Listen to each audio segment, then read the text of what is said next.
కొమరంభీం జిల్లా కాగజ్ నగర్ పట్టణంలోని పెట్రోల్ పంపులో ఈ రోజు విజయ సంకల్ప యాత్రలో భాగంగా భారతీయ జనతా పార్టీ కార్యాలయంలో నిర్వహించిన మీడియా సమావేశంలో పాల్గొని ప్రసంగించిన కేంద్ర మంత్రి వర్యులు తెలంగాణ రాష్ట్ర భాజపా అధ్యక్షులు కిషన్ రెడ్డి.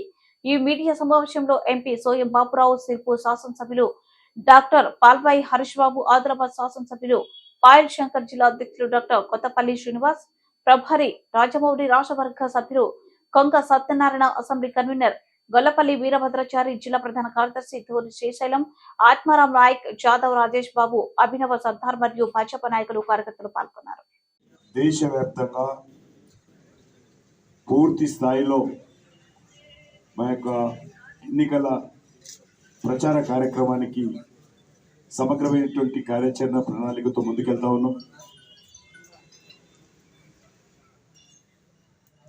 దేశంలో ఈరోజు మూడోసారి ప్రధానమంత్రిగా నరేంద్ర మోడీ గారు బాధ్యతలు చేపట్టబోతారు ఎలక్షన్స్ తర్వాత.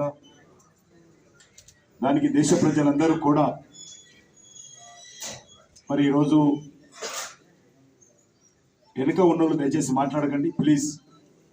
వారి నాయకత్వంలోనే దేశం మరింత ముందుకెళ్తుందని, దేశం భద్రంగా ఉంటుందని ఈరోజు అన్ని వర్గాల ప్రజలు విశ్వసిస్తూ ఉన్నారు. ఆ రకంగా అన్ని వర్గాల ప్రజలు నరేంద్ర మోడీ గారికి మద్దతు ప్రకటిస్తున్నారు.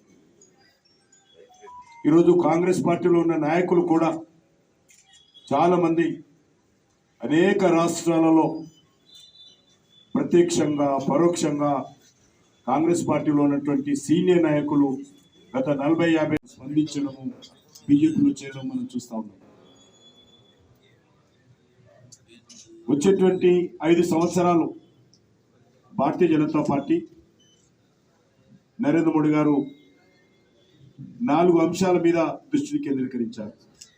ఇప్పుడు జరుగుతున్నటువంటి అభివృద్ధి కార్యక్రమాలు కానీ, సంక్షేమ కార్యక్రమాలు కానీ, మౌలిక వసతులు కానీ, లేక విదేశీ విధానం కానీ, లేక వ్యవసాయ విధానం అన్నిటిని కూడా కొనసాగిస్తూనే అదనంగా మరొక 4 సెక్టార్స్ మీద మరింత దృష్టిని పెట్టేటువంటి నిర్ణయం తీసుకోవడం జరిగింది. మీకు అందరూ తెలుసు, ఆదివాసీలలో, గిరిజనులలో, వెనుకబడినటువంటి ప్రాంతాలను మరింతగా అభివృద్ధి చేయడం కోసము ప్రధానమంత్రి జన్మన్ అనేటువంటి పథకం ద్వారా మన రాష్ట్రంలో కూడా 10 ప్రాంతాలను గుర్తించాము. అందులో ఆదిలాబాద్లో కూడా కొన్ని జిల్లాలు, కొన్ని ప్రాంతాలు ఉన్నాయి. వాటన్నిటిని కూడా సమగ్రమైనటువంటి అభివృద్ధి చేసేటువంటి కార్యక్రమం శ్రీకారం చుట్టాం. ఎందుకంటే ఆ రకంగా నిర్ణయం తీసుకోకపోతే మరో 75 సంవత్సరాలైనా వాళ్ళు ఆ రకంగానే సమాజానికి దూరంగా అభివృద్ధి ఫలాలు అందకుండా నిర్లక్ష్యానికి గురి కాబడతారనే దృక్పథంతో నరేంద్ర మోడీ గారి ప్రభుత్వము ఆ దిశలో కార్యక్రమం తీసుకోవడం జరిగింది.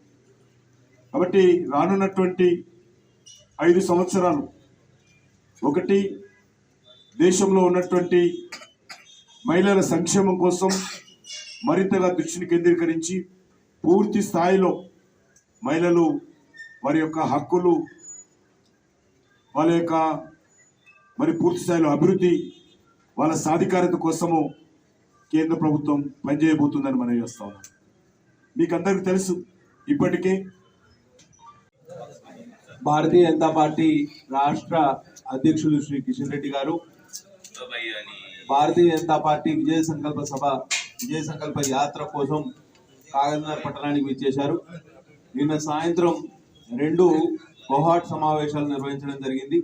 ఒకటి సిర్పూర్ పేపర్ మిల్లు కార్మికుల సమస్యలపై ప్రజా కార్యాలయంలో, రెండవది బెంగాలీ సమాజం యొక్క సమస్యలను తెలుసుకోవడానికి ఈస్గాంలోని వేద మందిర్ వద్ద 2వ సమావేశం. ఇవాళ ఉదయం పూట ప్రెస్ కాన్ఫరెన్స్ నిర్వహించిన అనంతరం రోడ్ షో కార్యక్రమం కాగజ్ నగర్ పట్టణంలోని రాజీవ్ చౌక్ లో ఉంటుంది. కాబట్టి ఈ సందర్భంగా విజయ